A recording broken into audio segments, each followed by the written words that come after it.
Assalamualaikum and welcome to Madis Academy. I'm your teacher and Madi Kazmi. English grammar की series में एक और tense हम study करने वाले हैं आज, जिसका नाम है पास्ट इंडिफिनाइट टेंस। ओके, सबसे पहले इसकी डेफिनेशन, हेल्पिंग वर्ब्स और फार्मूला, एंड देन इनके एग्जांपल्स के समझेंगे। एग्जांपल्स को समझेंगे कि ये टेंस हम क्यों यूज़ करते हैं और किस तरह के एक्शंस को आइडेंटिफाई करने के लिए हम इस टेंस को यूज़ करते हैं। तो सबसे पहले बढ़ेंगे डेफिनेशन की जानिब। पास्ट इंडिफिनाइट टेंस को हम दूसरा नाम पास्ट सिंपल टेंस भी कहते हैं और ये डिस्क्राइब करता है या फिर उन इवेंट्स के बारे में बताता है हमें जो कि पास्ट में किसी स्पेसिफाइड टाइम में हुए हों या दरपेश आए हों। ठीक है, यानी कि that occurred in the past and were completed at a specific time, और किसी स्पेसिफिक टाइम में वो कंप्लीट हो चुके हों पास्ट। जैसे कि मैं आपको ग्रामर पढ़ा लिया है, मैंने आपको ग्रामर पढ़ाया। ठीक है, तो मैंने आपको ग्रामर पढ़ाया या मैंने वीडियो अपलोड की, तो these are all the actions of past. जैसे कि मैंने आपको प्रेजेंट इंडिफिनाइट टेंस का या फिर पास्ट इंडिफिनाइट टेंस का दूसरा नाम बताया, या मैं कहूँ कि मैंने आपको डेफिनेशन क्लियर करवाई, तो these are all the actions of past indefinite tense. अब हम बढ़ेंगे हमारे हेल्पिंग वर्ब की जानिब, जो कि हम पास्ट इंडिफिनाइट टेंस या फिर पास्ट सिंपल टेंस में जो इस्तेमाल करते हैं। पास्ट सिंपल टेंस में हम जो हेल्पिंग वर्ब यूज़ करेंगे वो होगा डिड। ठीक है, और इस डिड को हम इस्तेमाल करते हैं नेगेटिव सेंटेंसेस, इंटरोगेटिव सेंटेंस और इंटरोगेटिव नेगेटिव, या फिर जब हम एम्फेटिक सेंटेंसेस बनाएं तब। ये सबसे पहली फॉर्म जो होती है अफर्मेटिव सेंटेंसेस की, उसमें इसको इस्तेमाल नहीं किया जाता। There are no helping verbs, यहाँ पे पॉइंट में है there are no helping verbs for the affirmative sentences. Affirmative sentences में there will be no any kind of helping verb. Okay, हमारे पास हेल्पिंग वर्ब इसमें नहीं होगा अफर्मेटिव सेंटेंस में। उसके साथ साथ इंटरोगेटिव और नेगेटिव सेंटेंस या फिर इंटरोगेटिव नेगेटिव सेंटेंस में हमें हेल्पिंग वर्ब सिर्फ एक ही मिलेगा, जिसको हम डिड बोलेंगे, जो कि ऊपर मैंने आपको मेंशन भी कर दिया है। ओके, तो फॉर्मूला, इसका सेंटेक्स या स्ट्रक्चर कैसे बनेगा इस टेंस का। सबसे पहले अफर्मेटिव का हमारे पास फॉर्मूला है, स्ट्रक्चर है। सब्जेक्ट के बाद हम verb of second form use करेंगे, ठीक है, और उसके बाद ऑब्जेक्ट यूज़ करेंगे। जैसे कि यहाँ पे सेंटेंस को कुछ ज़रा से क्लियर करेंगे कि subject and then the verb of second form and then the object will be at the last, and we shall put the period or full stop. Okay, she went, अब यहाँ पे went जो है वो go का second form है। she went to the market, वो market या बाजार गई। ठीक है, गई ये एक पास्ट का एक्शन है जो कि स्पेसिफिक टाइम में इन द पास्ट हुआ और कंप्लीट हुआ। नेगेटिव सेंटेंस को, जैसे कि ऊपर हमने पढ़ा कि नेगेटिव सेंटेंस में सब्जेक्ट के साथ साथ हम जो है डिड को इस्तेमाल करेंगे, which will be the helping verb of the past indefinite tense. Okay, subject and did, then हमारे पास वर्ब ऑफ नेगेशन नॉट को पुट करेंगे, फिर फॉरन फर्स्ट फॉर्म आ जाएगी। याद रखिएगा कि यहाँ पे अब नेगेटिव सेंटेंस में, इंटेरोगेटिव सेंटेंस में और इंटेरोगेटिव नेगेटिव सेंटेंसेस में हम फिर first form of the verb use करेंगे and only second form of the verb use होगी अफर्मेटिव में। ठीक है, ये इसकी ज़रा सी चेंजिंग होती है पास्ट इंडिफिनाइट टेंस की। पास्ट इंडिफिनाइट टेंस में ऐसा ही होता है कि वर्ब ऑफ सेकेंड फॉर्म इस्तेमाल होगी हमारे पास जब हम अफर्मेटिव सेंटेंस बना रहे होंगे। इंटरोगेटिव, इंटरोनेगेटिव, नेगेटिव, ये सारे सेंटेंसेस अब जो होंगे नेगेटिव सेंटेंस के साथ साथ सवालिया और सवालिया नाकारी मनफी जो सेंटेंस होते हैं, उन सब में हम डिड को अगर यूज़ कर रहे हैं तो फिर हम वर्ब ऑफ फर्स्ट फॉर्म रखेंगे। ठीक है, तो यहाँ पे सब्जेक्ट डिड और उसके साथ नॉट, एंड नॉट के फ़ौरन बाद वर्ब ऑफ फर्स्ट फॉर्म लगा के लास्ट में ऑब्जेक्ट पुट कर देंगे। ओके, ऑब्जेक्ट के बाद full stop.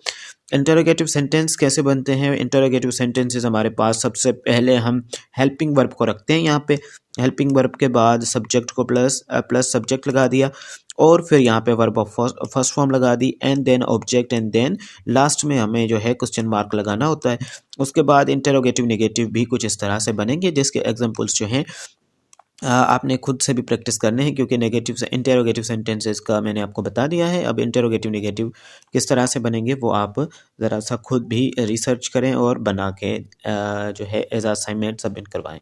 Example of the past indefinite tense को देखेंगे। सबसे पहले हमारे पास अफर्मेटिव सेंटेंस आ जाते हैं, जिसमें आपको ये पता है कि अफर्मेटिव सेंटेंसेस में हमने डिड को यूज़ नहीं करना, so there won't be any kind of use of did here. Okay, he played football yesterday, उसने क्या किया, कल फुटबॉल खेला, यानी कि कोई पास्ट का स्पेसिफाइड टाइम था, सुबह में खेला या मीन्स के दोपहर को खेला या शाम को खेला, लेकिन उसने कल फुटबॉल खेला, फुटबॉल गेम खेली। तो this is now the example of past indefinite tense, या फिर आप पास्ट सिंपल टेंस भी कह सकते हैं। ही प्लेड फुटबॉल येस्टरडे, उसने कल फुटबॉल खेला। And then they visited the museum last week, उन्होंने गुज़िश्ता हफ्ते म्यूज़ियम विज़िट किया या घूमा। And she completed her homework, उसने अपना होमवर्क किया टाइम पे, ऑन टाइम, यानी कि वक्त पे उसने अपना होमवर्क किया। We saw a beautiful rainbow after the rain, rain के बाद यानी कि बारिश के बाद हमने एक खूबसूरत सी रेनबो देखी। I met my old friend at the park, में अपने पुराने दोस्त से पार्क में मिला। तो keep this thing in mind that verb of second form is being used here, यहाँ पे वर्ब ऑफ सेकंड फॉर्म जो है हमारे पास इस्तेमाल हो रही है सारे अफर्मेटिव सेंटेंसेस में। एंड नेगेटिव और interrogative sentence and interrogative negative में जो है verb of first form use होगी। तो यहाँ पे अफर्मेटिव में verb of second form we have used, so here we shall write the verb of second form. Okay, the verb and the word which is bolded here is verb of second form, जो कि मैंने आपके लिए bold कर दिया है ताकि आपको इजीली समझ में आ जाए। नेगेटिव सेंटेंसेस के एग्जांपल्स को स्टडी करते हैं। he did not play cricket yesterday, अब यहाँ पे देखें ये प्ले फर्स्ट फॉर्म आ जाएगा, ठीक है। Attend and cook and travel and forget, these are all the verb of first form. Okay, negative sentences में he did not play cricket yesterday, उसने कल क्रिकेट नहीं खेली। He did not attend the meeting, उसने meeting attend नहीं की। She did not cook dinner last night, उसने गुज़िश्ता रात डिनर नहीं पकाया या नहीं बनाया। We did not travel during the holidays, हमने हॉलीडेज़ के या फिर कह सकते हैं कि छुट्टियों के दौरान कहीं पे ट्रेवलिंग नहीं की।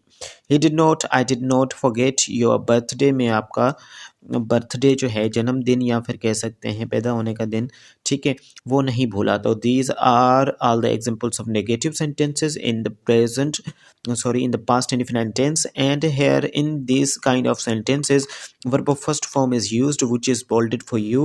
You can see on your screen, I'm mentioning as well with the cursor. Okay, so did के बाद हमने verb of first form use किया है। So now will be the last portion of this one, which is the interrogative sentences. Now move towards the interrogative sentences.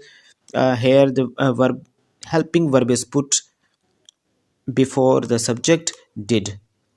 As you know that सब में हम जो है वो did एक common होगा, ठीक है, क्योंकि did हमारे पास वाहिद हेल्पिंग वर्ब है जो कि सारे प्रोनाउंस और नाउंस के साथ पास्ट इंडेफिनाइट में यूज़ होता है।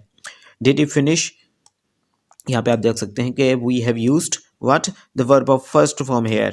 I told you in only in the affirmative sentences there will be the second form of the verb used, will be used, and after that in the interrogative negative and the interrogative negative verb of first form will be used with the helping verb, as we have written the sentence here. Did he finish the project on time, क्या उसने अपना project जो है time पे complete किया। Did they invite you to the party, क्या उन्होंने आपको पार्टी में दावत दी।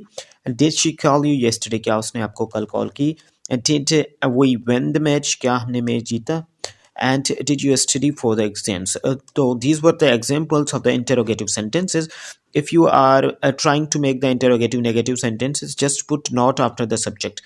Did he not finished? Here the after the subject there will be the extension of the note, and the means adverb of negation will be put here. Now we shall put the adverb of negation, and then we shall put the verb of first form. So these are all the examples of past indefinite tense. So hence I will say goodbye to you and see you in the next lecture. Take care and Allah Hafiz.